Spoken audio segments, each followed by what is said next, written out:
ಪ್ರಥಮ ಬಾರಿಗೆ ಬಂದಿದ್ದಾರೆ. ಎಲ್ಲ ಕಡೆ ಹೋಗಿ ಕೂಡ ಎಲ್ಲ ಈ ತರ ಕಾರ್ಯಕ್ರಮ ಮಾಡ್ತಾ ಇದ್ದಾರೆ. ಯಾರಿಗೂ ಬೇಡ ಅನ್ನಕ್ ಬರಲ್ರಿ. ಅದಕ್ಕೋಸ್ಕರ ಮತ್ತೆ ಬರೋದಾಗಲ್ಲ ಅಂತ ಹೇಳಿ ಲೇಟ್ ಆಗಿ ಬಂದು ಎಲ್ಲರೂ ಕ್ಷಮೆಯಲ್ಲಿ.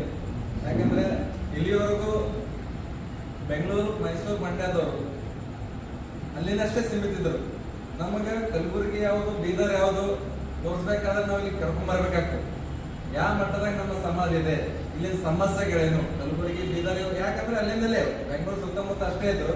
ಈಗ ಎಲ್ಲರಿಗೂ ಪರಿಚಯ ಮಾಡಿಸ್ಬೇಕಾದ್ರೆ ನಾವು ಎಲ್ಲ ಊರುಗಳು ತಿರುಗಾಡಿಸ್ಬೇಕಾಗ್ತದ. ಅದೇ ರೀತಿಯಾಗಿ ಇವತ್ತು ಇದೇ ಅಕ್ಟೋಬರ್ 3ನೇ ತಾರೀಕು ಇದು ಮಂಡ್ಯದಲ್ಲಿ ಸವಿತಾ ಸಮಾಜ ಪತ್ರಿಕೆ ಅಂತ ಹೇಳಿ, ಪಾಕ್ಷಿಕ ಪತ್ರಿಕೆ ಅಂತ ಹೇಳಿ ರವಿ ಕೊಪ್ಪ ಅವರ ಸಾರಥ್ಯದಲ್ಲಿ ಅವ್ರು ಬಿಡುಗಡೆ ಮಾಡಿದ್ರು. ಆ ಕಾರ್ಯಕ್ರಮಕ್ಕೆ ಹೋಗಿದ್ದೇನೆ. ಯಾಕಂದ್ರೆ ಬಹಳ ಖುಷಿ ಆಯ್ತು ನನಗೆ. ಯಾಕಂದ್ರೆ ಅಲ್ಲಿಂದ ಸಮುದಾಯದ ಬಂಧುಗಳು ಅವರು ಚಲೋ ಕೋಪರೇಟ್ ಕೊಟ್ಟರು. ಅದೇ ರೀತಿಯಾಗಿ ಈ ಹಿಂದೆ ನಮ್ಮ ಹಲವಾರು ಸಮಾಜದ ಸೋಮಶೇಖರ್ ಭಂಡಾರಿ ಸರ್ ಕೂಡ ಮಾಡಿದ್ರು ಸವಿತಾ ಮಾರ್ಗದರ್ಶಿ ಅಂತ ಹೇಳಿ. ಇನ್ನು ಹಾಗೆ ಹಲವಾರು ನಮ್ಮ ಸಮುದಾಯದ ಬಂಧುಗಳು ಮಾಡ್ತಾ ಇದ್ದಾರೆ. ಬಟ್ ಅವು ಅಲ್ಲಿಂದಲೇ ಸೀಮಿತ ಅದಾವ. ಆ ಭಾಗದಾಗೆ ಕೆಲವೊಂದಷ್ಟೇ ಅವ್ರಿಗೆ ಎಷ್ಟು ಬೇಕು ಅಷ್ಟೇ ಮಾಡ್ತಾ ಇದ್ದಾರೆ. ಈಗ ನಮಗೆ ಕಟ್ಟ ಕಡೆಯ ರಾಜ್ಯದ ಸಮಾಜದ ಬಂಧು ಸಮಸ್ಯೆ ಕೂಡ ನಾವು ಅರಿಬೇಕಾದ್ರೆ ನಾವು ಎಲ್ಲರೂ ಸಪೋರ್ಟ್ ಮಾಡ್ಬೇಕಂತ ಎಲ್ಲರೂ ತಗೊಂಡು ಹೋಗ್ಬೇಕು. ಆ ಒಂದು ಕಾರಣಕ್ಕೆ ಏನದ, ಇದೊಂದು ಹೊಸದಾಗಿ ಪತ್ರಿಕೆ ಓಪನ್ ಮಾಡ್ತಾ ಇದ್ದಾರೆ. ಅವ್ರಿಗೆ ನಾವು ಎಲ್ಲರೂ ಸೇರಿ ಸಪೋರ್ಟ್ ಮಾಡೋಣ. ಯಾಕಂದ್ರೆ ಇದಕ್ಕೆ ಇನ್ವೆಸ್ಟ್ಮೆಂಟ್ ಮಾಡ್ಬೇಕಾಗ್ತದೆ. ಉದಾಹರಣೆಗಾಗಿ ನಮ್ಮ ಗಂಧರ್ವ ಸೇನ ಸರ್ 40 ವರ್ಷದಿಂದ ಮಾಡ್ತಾ ಇದ್ದಾರೆ. ಇದಕ್ಕೆ ಎಷ್ಟು ಕಷ್ಟ ಪಡ್ತಾ ಇದ್ದಾರೆ ಬೆಳೆಸ್ಬೇಕಾದ್ರೆ, ಅದು ಯಾವ ತರ ಈ ಸ್ಥಿತಿಗಿದೆ ಅಂತ ಹೇಳಿ ಗೊತ್ತಲ್ಲ. ಯಾಕಂದ್ರೆ ಎಷ್ಟೋ ಜನ ಮುಂದುವರ್ಸ್ಲಕ್ ಆಗ್ಲಿಲ್ಲ. ಯಾಕಂದ್ರೆ ಜಾಸ್ತಿ ಜನ ಚಂದದಾರಾಗ್ಲಿಲ್ಲ ಅಂತೇಳಿ ಸ್ವಲ್ಪಕ್ಕೆ ನಿಲ್ಲಿಸಿ ಮತ್ತೆ ಅದಕ್ಕೆ ಪತ್ರಿಕೆ ಸ್ಟಾಪ್ ಮಾಡಿದ್ದಾರೆ. ಈಗ ಅವ್ರಿಗೆ ನಾವು ಬೇರೆ ಏನ್ ಹೇಳ್ತಾ ಇದೀವಪ್ಪ ಅಂತಂದ್ರೆ, ಸ್ಟಾರ್ಟಿಂಗ್ ಎಲ್ಲರೂ ಆಗಲ್ಲ. ನೀವು ಅಲ್ಲೇ ಮಂಡ್ಯದಲ್ಲಿ ಕೂತ್ರೆ ಫೋನ್ ಮುಖಾಂತರ ಯಾರು ಚಂದದಾರ ಆಗಲ್ಲ. ಒಂದ್ಸಲ ಕಷ್ಟಪಡಿ, ಎಲ್ಲಾ ಜಿಲ್ಲೆಗಳು, ಎಲ್ಲಾ ತಾಲೂಕುಗಳು ಓಡಾಡ್ರಿ, ಎಲ್ಲರೂ ಪರಿಚಯ ಮಾಡ್ಕೊಳ್ಳಿ, ಎಲ್ಲರೂ ಅಭಿಮಾನ ಗಳಿಸ್ಕೊಳ್ಳಿ. ಅಂತ ಏನದ ನೀವು ಆಟೋಮೆಟಿಕ್ ಚಂದಾದಾರ ನಿಮ್ಗೆ ಆಟೋಮೆಟಿಕ್ ನೀವು ಹುಡ್ಕೊಂಡ್ ಬರ್ತಾರೆ ಅಂತ ಹೇಳಿದೀನಿ. ಆ ಮಾತಿಗೆ ಒಂದು ಗೌರವ ಕೊಟ್ಟು ಕೆಲವೊಂದು ಎಲ್ಲಾ ಜಿಲ್ಲೆಗಳು ನಂಬರ್ ಕೊಟ್ಟೆ ಮುಖಂಡರದು. ಎಲ್ಲಾ ಜಿಲ್ಲೆಗಳಿಗೆ ಭೇಟಿ ಹಾಕೋತ ಎಲ್ಲರಿಗೆ ಪರಿಚಯ ಮಾಡ್ಕೊಂಡು ಬಂದಿದ್ದಾರೆ. ಕೊನೆಗೆ ಕಲಬುರಗಿ ನಂತರ ಬೀದರ್. ಬೆಳಗ್ಗೆ ಬೀದರ್ ಬರ್ಬೇಕಂತ ಅಧ್ಯಕ್ಷರು ಸ್ವಲ್ಪ ಮೀಟಿಂಗ್ ಆಗಿದ್ದೀನಿ ಅಂದ್ರು. ಅಲ್ಲಿವರೆಗೂ ಯಾಕೆ ಕೊಡೋಣ, ಯಾಕಂದ್ರೆ ಮತ್ತೆ ಟೈಮ್ಸ್ ಮೇಲೆ ಅಂತ ಎಲ್ಲ ಸ್ವಲ್ಪ ಚಿತ್ತಾಪುರ, ಸೇಡಮ್ಮ, ಅದೇ ರೀತಿಯಾಗಿ ಅವರು ಎಲ್ಲಿ ಮಂಡ್ಯದಲ್ಲಿ ಯಾವ ಜನಪ್ರತಿನಿಧಿಗಳಿಗೂ ಕೊಟ್ಟಿಲ್ಲ ಪತ್ರಿಕೆ. ಯಾಕಂದ್ರೆ ನಾವೇ ಪತ್ರಿಕೆ ಓದಿದ್ರೆ ಮುಖ್ಯ ಅಲ್ಲ, ಇತರೆ ಸಮುದಾಯದವರು ಮತ್ತು ಜನಪ್ರತಿನಿಧಿಗಳಿಗೆ ನಮ್ಮ ಸಮಾಜ ಇದೂ ನಮ್ಮ ಸಮಾಜ ಪತ್ರಿಕಾ ರಂಗದಲ್ಲೂ ಮುಂದುವರೆದಿದೆಯಲ್ಲಪ್ಪ. ಪತ್ರಿಕೆನು ಸಂಪಾದಕರು ಇದಾರ ಅಂತ ಗೊತ್ತು ಮಾಡಬೇಕಾದ್ರೆ ನಾವು ಇತರಗಳು ಕೊಡಬೇಕಾಗ್ತದೆ. ಅದೇ ರೀತಿಯಾಗಿ ಇವತ್ತಲ್ಲಿ ಸ್ಥಳೀಯವಾಗಿ MLA MLC ಗಳಿಗೆ ಕೊಟ್ಟಿದ್ವಿ ಕಲಬುರಗಿ ನಗರದ್ದು.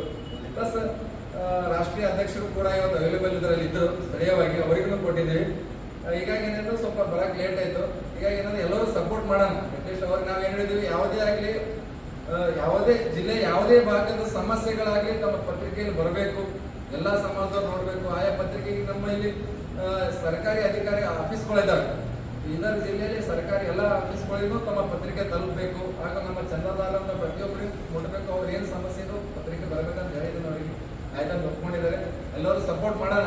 ಇವ್ರನ್ನು ಸ್ವಲ್ಪ ಹೆಚ್ಚಿನ ರೀತಿಯಲ್ಲಿ ಒಂದು ಸ್ವಲ್ಪ ಡೆವಲಪ್ ಆಗಲಿ. ಯಾಕಂದ್ರೆ ನಮಗ ಇಲ್ಲಿವರೆಗೂ ನಾವು ಹೇಳ್ಕೊಳಕ ಪತ್ರಿಕೆ ಅಂತಂದ್ರೆ ನಾವು ಪಬ್ಲಿಕ್ ಪತ್ರಿಕೆ ಬಂದ್ರೆ ನಮ್ಗೆ ಸಾಹೇಬರು ಹೇಳ್ಕೊತಿದ್ವಿ. ಈಗ ಮಂಡ್ಯದಿಂದನೂ ಎಲ್ಲ ಕಡೆ ಬರ್ಲಿ ಅಂತೇಳಿ ಒಂದು ಕಾರಣಕ್ಕೆ ನಾವು ಎಲ್ಲ ಕಡೆ ಪರಿಚಯ ಮಾಡಿಸ್ತೀನಿ. ಎಲ್ಲರೂ ಸಪೋರ್ಟ್ ಕೊಡ್ತೀರ ಅಂತೇಳಿ ಅಭಿವೃದ್ಧಿ ನಿಗಮ ಅಂದ್ರೆ ಬಹಳ ದೊಡ್ಡದ. ಅದಕ್ಕೆ ಬಹಳ ಸಮುದ್ರದಾಗ ಬಹಳ ಜನ ಕಾಂಪಿಟೇಷನ್ ಅದಾರ.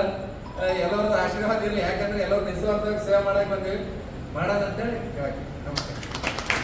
ಎಲ್ಲರಿಗೂ ನನ್ನ ನಮಸ್ಕಾರ. ಯಾಕೆ ವೇದಿಕೆ ಮೇಲೆ ಕೂತವರಿಗೆ ಎಲ್ಲ ನನ್ನ ಬಂಧು ಮಿತ್ರರಿಗೆ ಇನ್ನೊಮ್ಮೆ ನನ್ನ ನಮಸ್ಕಾರ. ನನ್ನ ಹೆಸರು ರವಿ ಕೊಪ್ಪ ಅಂದ್ಬಿಟ್ಟು. ಮೂಲತಃ ಮಂಡ್ಯ ಕೊಪ್ಪ ಕೃಷ್ಣ ಅವ್ರ ಫ್ಯಾಕ್ಟ್ರಿ ಇದೆ. ನಾನು ಎಜುಕೇಷನ್ ಡಿಪ್ಲೊಮೆಂಟ್ ಮಾಡಿದ್ದೆ. ಹಾಗೆ ನಮ್ಮ ತಂದೆ ಹೆಸರು ಶಿವಲಿಂಗ ಅಂದ್ಬಿಟ್ಟು ಮುಖ್ಯೋಪಾಧ್ಯಾಯರು 2 ವರ್ಷ ಆಯಿತು ರಿಟೈರ್ಡ್. ಸೊ ನಮ್ಮ ತಾಯಿ ಬಂದು ವಿ ಪದ್ಮ ಅಂದ್ಬಿಟ್ಟು ಪ್ರೆಸೆಂಟ್ ಜಿಲ್ಲಾ ಕಚೇರಿ ಮಂಡ್ಯದಲ್ಲಿ ಕಾರ್ಪೊರೇಟರ್ ವರ್ಕ್ ಮಾಡ್ತಾರೆ. ಮೂಲತಃ ಸೊ ಈಗ ನಾವು 20 ವರ್ಷದಿಂದ ಒಂದು ಈ ಪತ್ರಿಕೆ ಮೈಸೂರು ಮಿತ್ರ ರಿಪೋರ್ಟರ್ ಆಗಿರ್ಬೋದು, ಮತ್ತು ಅದನ್ನು ಮತ್ತು ಹಲವಾರು ಪತ್ರಿಕೆಗಳಲ್ಲಿ ಮತ್ತು ಮೀಡಿಯಾಗಳಲ್ಲಿ ನಾನು ವರ್ಕ್ ಮಾಡಿದ್ದೀನಿ. ಸೊ ಒಂದು ಗೊಂದಲ ಆಯಿತು. 9 ವರ್ಷದಿಂದ ನಮ್ಮ ಪತ್ರಿಕೆ ಮಾಡಬೇಕು ನಮ್ಮ ಸಮಾಜದ್ದು ಅಂತ ತುಂಬ ನಾವು ಆಸಕ್ತಿಯುತವಾಗಿ ಅದನ್ನು ಮಾಡಿದ್ದು. ಅದೊಂದು ಕೆಲವು ವಿಚಾರವಾಗಿ ಅದು ಆಗಲಿಲ್ಲ, ಫ್ಲಾಪ್ ಆಗಿತ್ತು. ಸೊ ಈಗ ಲಾಸ್ಟ್ 3 ವರ್ಷ ಬ್ಯಾಕಲ್ಲಿ ಇದು ಪರ್ಮಿಷನ್ ಆಗೆಲ್ಲ ಆಗಿತ್ತು. ಇದರ ಮೂಲ ಸಂಸ್ಥಾಪಕರು ಬಂದು ಟಿ ನಾರಾಯಣ ಅಂದ್ಬಿಟ್ಟು ರಾಮನಗರ ಸಂಪಾದಕರು, ಅವರು ಮೂಲ ಸಂಸ್ಥಾಪಕರಿಗೆ ಪತ್ರಿಕೆಗೆ. ಜೊತೆಗೆ ಮೊದಲನೇದಾಗಿ ನಮ್ಮ ನಮ್ಮ ಪರಮ ಪೂಜ್ಯ ಸವಿತಾನಂದನಾಥ ಸ್ವಾಮಿಯವರ ಕಾರ್ಯಕ್ಕೆ ನಮಸ್ಕರಿಸುತ್ತಾ, ಹಾಗೆ ಈ ಪತ್ರಿಕೆ ಗೌರವ ಸಂಪಾದಕರು ಕುಲಬಾಂಧವ ವೇದಿಕೆ ಫೌಂಡೇಶನ್ ಸಂಸ್ಥಾಪಕರು ಅವರು ಈ ಲೋಕೇಶ್ ಜಿ ಅವರು ಇವತ್ತು ಬಂದಿಲ್ಲ, ಕಾರಣಾಂತರಗಳಿಂದ ಅವರು ಪತ್ರಿಕೆ ಗೌರವ ಸಂಪಾದಕರು. ಈಗೇನೆಂದರೆ ಮೊದಲನೇ ಈ ಒಂದು ಪತ್ರಿಕೆ ಮಾಡಲಿಕ್ಕೆ ನನಗೆ ಮೊದಲನೇದಾಗಿ ಜಾತಿ ನಿಂದನೆ ವಿಚಾರವಾಗಿ ಬಹಳ ಹಿಂದೆ ಉಳಿದಿದ್ದೀವಿ, ಜೊತೆಗೆ ನೊಂದಿದ್ದೀವಿ. ಅದನ್ನೆಲ್ಲ ಈಗ ಪಕ್ಕದಲ್ಲಿ ಮಾತಾಡೋರು ಕೇಳಿಸ್ತಿದ್ರು ನನಗೆ ಯಾಕಪ್ಪ ಮಾತಾಡಬೇಕು ಅಂತ ಹೋಗಿರೋ ವಿಚಾರಗಳೆಲ್ಲ ಗೊತ್ತಿದೆ. ಬಹುಮುಖ್ಯವಾಗಿ ಅದನ್ನು ಹೇಗೆ ಸರ್ಕಾರದಿಂದ ಅದನ್ನು ಹೇಗೆ ನಿಷೇಧನೆ ಮಾಡಬೇಕು ಅಂತ ಒಂದು ಉದ್ದೇಶ. ಎರಡನೇ ಉದ್ದೇಶ ಬಂದು ನಮ್ಮ ಕಟ್ಟಕಡೆಯ ವ್ಯಕ್ತಿಗೂ ಕೂಡ ಒಂದು ಗ್ರಾಮ ಪಂಚಾಯತಿಗೆ ನಾವು ಹೋಗಿ ಏನಾದರೂ ಒಂದು ಕೆಲಸ ಮಾಡ್ಕೋಬೇಕು ಅಂದರು ಎಲ್ಲರ ಮುಂದೆನೂ ಅರ್ಜಿನ ಇಸ್ಕೊಳ್ತಾರೆ. ವಿಧವಾಗಿರ್ಬೋದು, ಪಂಚಾಯತ್ ಅಧ್ಯಕ್ಷ ಆಗಿರ್ಬೋದು, ಏನು ಮಾಡ್ತಾರೆ, ಮೂಲೆ ಗುಂಪು ಮಾಡ್ತಾರೆ. ಯಾಕೆ ಅದು ಮನೆ ಸಮುದಾಯ, ಆ ಸಮುದಾಯಕ್ಕೆ ಯಾಕೆ ನಾವು ಬೇಗ ಕೆಲಸ ಮಾಡ್ಕೊಳ್ಬೇಕು. ಇನ್ನೂ ಕೆಲವು ಜಮೀನು ವಿಚಾರಗಳಲ್ಲಿ ಎಲ್ಲ ಗೊತ್ತಿದೆ, ಪಂಚಾಯತಿ ಲೆವೆಲ್ ಅಂತ ತಾಲೂಕು ವೈಸಲ್ಲಿ ಬೇಡ. ಹಾಗೆ ಆ ಥರ ಒಂದು ಈಗ ಲಂಚ ಇರ್ಬೋದು, ಮತ್ತೊಂದು ಇರ್ಬೋದು, ಇದೆಲ್ಲ ಇದೊಂದು ವಿಚಾರಗಳಿಗೆಲ್ಲ ಗೊತ್ತಿದೆ ಅಂತ. ಆ ಒಂದು ವಿಚಾರ ಏನಂದರೆ ಆ ಥರ ನಮ್ಮ ಸಮಾಜದವರು ಅಂದರೆ ನಮ್ಮ ಫಸ್ಟು ನಮ್ಮ ಕೆಲಸ ಮಾಡ್ಕೊಡ್ಬೇಕು, ನಮ್ಮ ಈ ಪತ್ರಿಕೆ ಸರಿಯಾಗಿ ನಿಂತಿರಬೇಕು.